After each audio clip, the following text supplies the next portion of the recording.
All right, AP Human Geography students, here's our last video on services, and we're going to focus on why do business services cluster in large settlements, aka cities. Let's get to it. All right, so there's a hierarchy of business services, and there's really four levels of urban development according to their importance, right? And we're going to focus on these four world cities: command and control centers, specialized producer service centers, and dependent centers. Let's talk about them.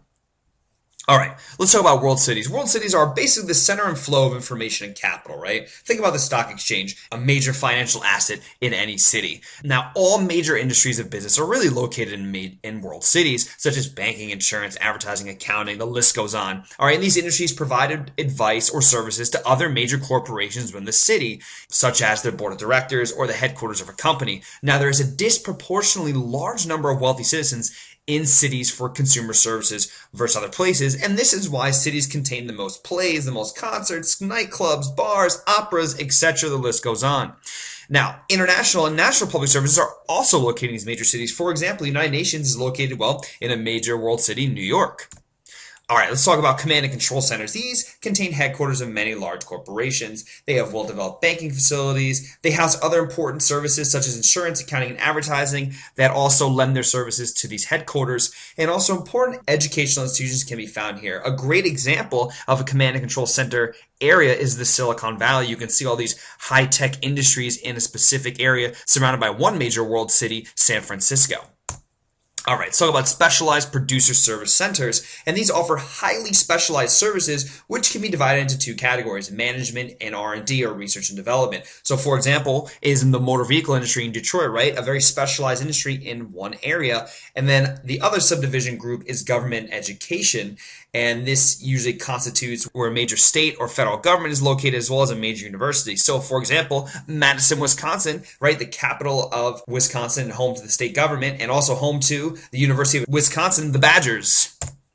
All right, let's talk about dependent carriers. Now, these areas provide relatively unskilled jobs, and they're highly dependent on the economic health of a country. So when the economy is doing bad, these places do bad. When the economy is doing good, these places are doing good. They're subdivided into four categories, which include resort and retirement areas, manufacturing centers, military bases, and mining centers.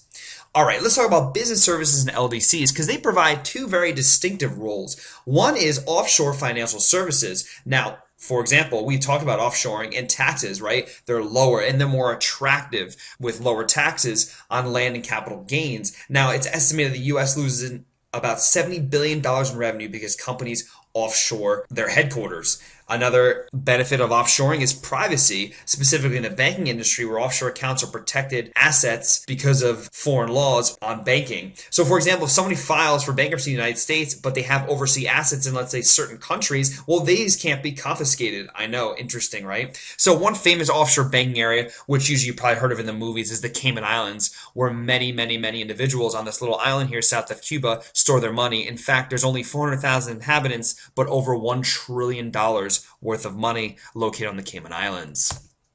All right, second role that they play are back offices or business processing outsourcing centers, aka BPOs. Now, they perform the processing of insurance claims, payroll, and other clerical work, even call centers. Now, traditionally, these offices were located downtown in major cities, hence you have that downtown central business district, all right, because they were cheaper rent for a larger area. But now, really, they're housed in LDCs because of the following reasons: lower wages, and, well, certain areas of the world of least developed countries, well, they have the ability to speak English. So for lower wages, they're therefore being outsourced to those areas.